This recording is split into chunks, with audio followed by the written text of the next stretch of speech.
So please welcome on stage the moderator and also speaker, Mr. Aldi Haryopratomo, Vice Chair of Indonesia FinTech Association as the moderator, and of course, Mr. Chang Peng Chao, the CEO of Binance.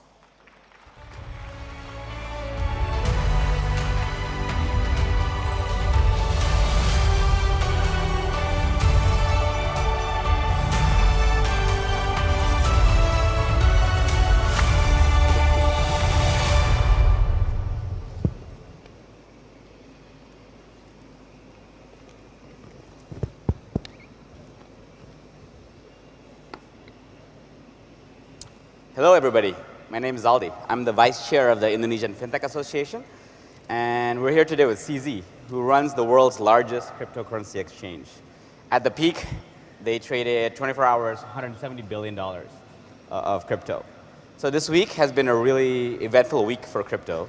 So despite all that's going on, thank you for being here with us, CZ. What have you enjoyed the most about Indonesia so far? I actually been to Indonesia, specifically Bali, many times. It's a fantastic place. In addition to being a very nice vacation resort, Bali is also the crypto center of Indonesia, right? There's a lot of crypto people here. So we have quite an active community here. I've been meeting with our Binance angels, who are community volunteers, just learning more about what's going on here. So it's been a fantastic experience. No, thank you, and we hope you keep coming to Bali. Absolutely, yeah. Okay, let's start with a quick intro, I think, on crypto and Binance, right? So we're at B20 Indonesia. The audience is filled with global business and world leaders. What do you think it's important for them to know about crypto and Binance? Those are big topics. I think crypto, the way I would describe it is, if you think about internet, it's just a new technology. It was just a new technology for transferring information. Yep. That's all the technology is. It's just data packets over a wire or over the air. But because of that, we're able to build entire industries, new economies, virtual worlds. Today, if somebody take away your phone, you feel really awkward. This new technology, crypto, is just a new technology for transferring value. Mm-hmm. That's all it is. But with this new technology, we can now build new business models, which is changing the way we do fundraising. It's changing the way we do investments. It's changing the way we do payments. Now we can do micropayments. We can do cross-border remittances. So we can do NFTs, metaverse. All of this is going to come. Some of them are already here, like global fundraising using either ICOs, IDOs, IEOs. Yep. It's already here. So if one technology deals with information, this new technology deals with money. Yep. So the impact is going to be tremendous. You will impact economic sectors very heavily. The technology for a better form of money is going to give you a better form of a fintech industry, financial sector, which is going to be the pillar for every other sector. So it's very important to understand this technology. At the same time, there's a lot of risks. We're in a new industry. We've seen over the past week things go crazy here. So in the industry, so we do need some regulations. We do need to do this properly. We do need to do this in a stable way.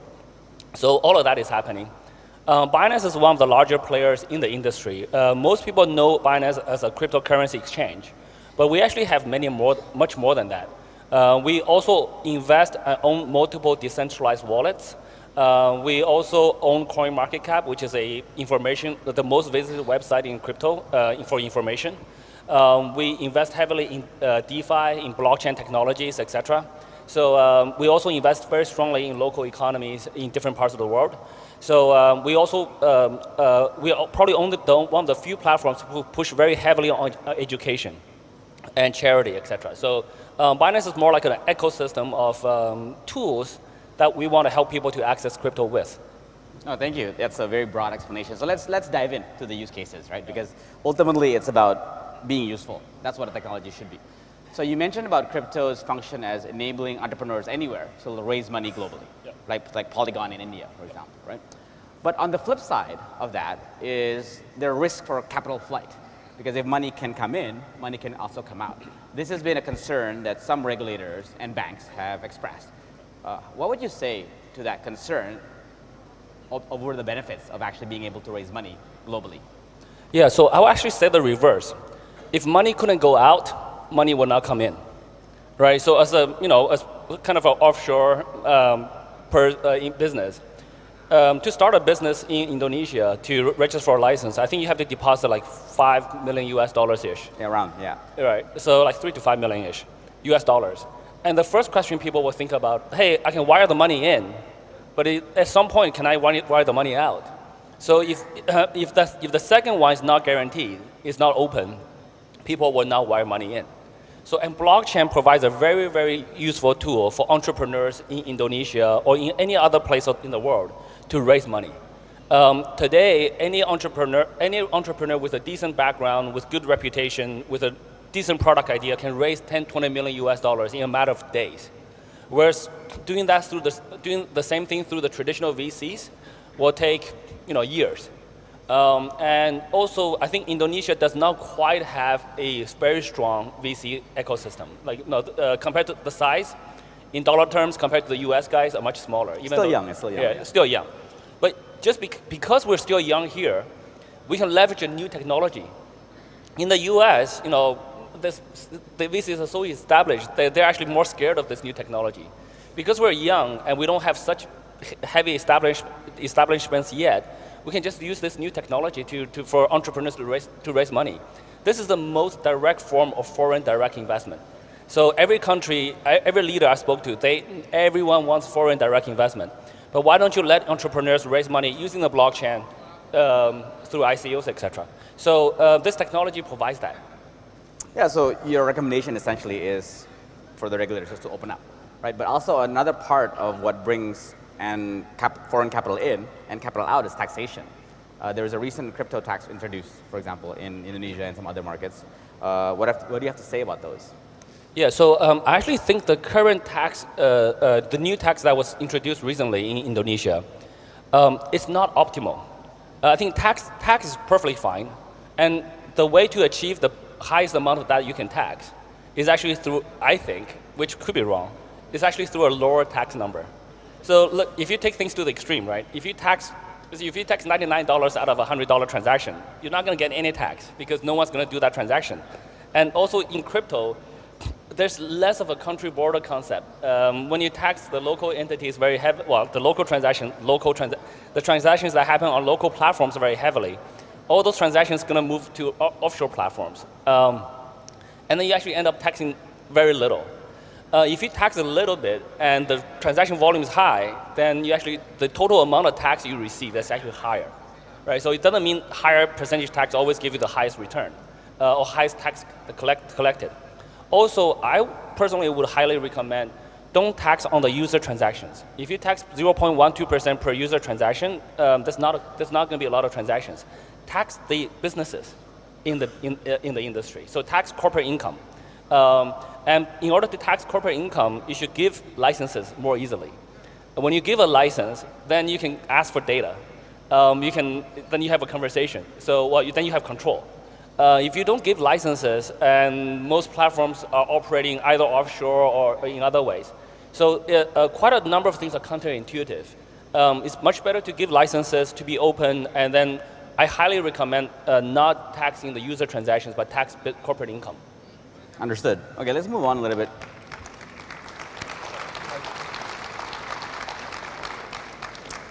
So let's move on to banking and finance. There's quite a few bankers in the room today, right? So do you believe that DeFi and crypto will replace traditional finance? And how will the two worlds interact? Yeah, so I think in the short term, no. Long term, maybe. It's possible. Mm-hmm. I think short term, today crypto is still pretty hard to use. I think this is probably not a very crypto centric crowd. Yeah. So I think I would guess most people will find it very difficult to download their wallet, do a backup of the private key, store it in multiple places, encrypt it, and then have a way to pass that on to their kids when they're no longer around.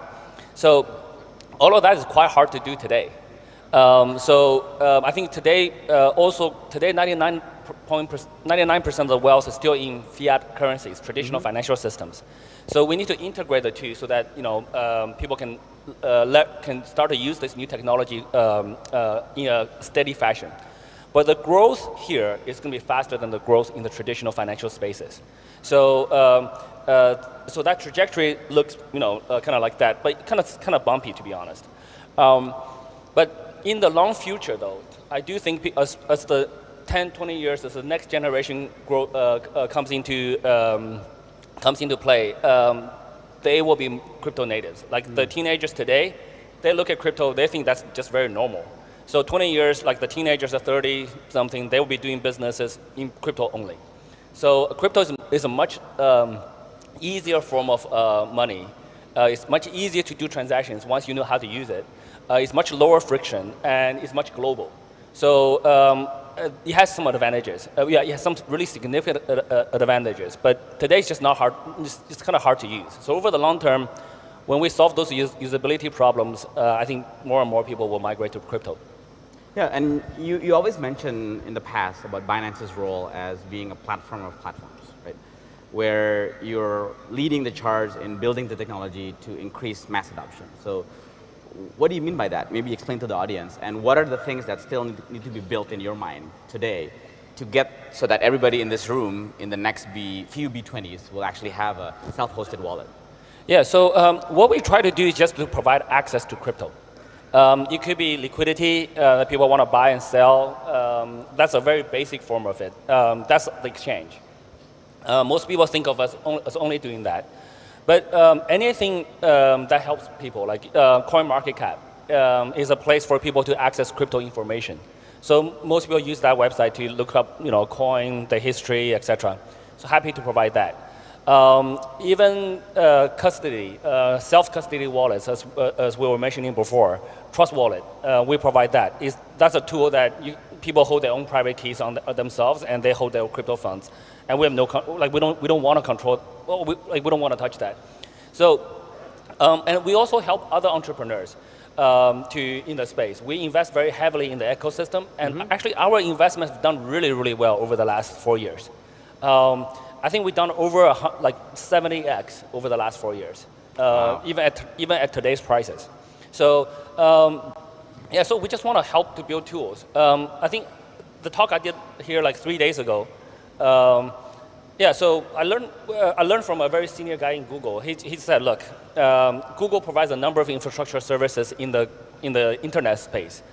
They do a bunch of stuff that people don't even think about, like the time on your phone is synced with a Google Internet server. The DNS, the 8.8.8, that's also provided by Google. So all of those things are free, but the internet becomes more usable. So we just want to provide any tool for people to use crypto for. Yeah, and as you do this, I think you'll become bigger and more powerful and more central in the industry. So right now, we looked at the spot trading volume for the last 24 hours. Binance was 13 billion. The next one, the closest one, is 1.3 billion, right? How big is too big? And what are your thoughts about, as you get bigger, your responsibility in the ecosystem to protect consumers? Yeah, so there are natural network effects and centralization versus decentralization forces at play. There's economy of scale. And so the larger exchanges like us, we can invest very heavily on security. And we can invest, because of our liquidity, people get better prices by trading on Binance. So they come to us more. So there's a network effect. So the bigger ones do tend to get bigger, even in a free market. That's right. So that's just natural economic forces. At a certain size, though, I think for our industry, it is better to sort of have more decentralization. Today, though, at the same time, I think the proper players, if we do things properly, people actually come to you. There is quite a lot of players in our space that try to cut corners to grow quickly. And that actually destroys consumer trust. When they don't trust them, they don't go to them. They actually go to a platform they trust. So I think just running, I really encourage all the other players in the space, run businesses very solidly, very properly. That's the best way to grow. So we try to help grow other exchanges, other DeFi protocols, other wallets, etc. We invest heavily in them. We invest in other centralized exchanges too, try to help them grow. We also invest in a local exchange here in Indonesia. So we try to help them grow, but there are natural forces. So we don't really control how big we are, how small we are, etc. We just try to provide the best service, the most secure, the most reliable service to our users. And in terms of protecting consumers, what is the role of the regulators, the government, the central bank, in your view, because of recent events? Right? FTX collapsed recently, and there could be more, right? Especially in the derivative sector, for example. Like, what would be the role of the central bank and other regulators in this case? I think the industry collectively has a role to protect consumers, to protect everybody. So it's not just regulators. Regulators does absolutely have a role, but it's also not 100% of their responsibility. No one can protect a bad player, to be very frank. If a guy is very good at lying and is very good at just pretending to be what he's not, somebody wants to violate the law is not going to prevent that. The law can help to reduce that. As industry players, we should be more vocal about it. We should set very strong standards for the industry. Actually, one of the things we will do very soon, given the events that happen, we will try to collect the other industry players together and form an industry association globally, try to deal with some of the common standards in business, etc. So as industry players, we have a responsibility as well. The VC investors have a responsibility. They invest in businesses that didn't work. That hurt a lot of users. They're also responsible. The consumers are responsible as well. The schools are responsible. Why aren't we teaching people about consumer financial risk assessment in schools? So everybody's responsible. No one can completely prevent it. But the regulators do have a role. We do need slightly more. We do need to increase the clarity of regulations and the sophistication of regulations in the crypto space. Most of the regulations today deal with KYC and AML.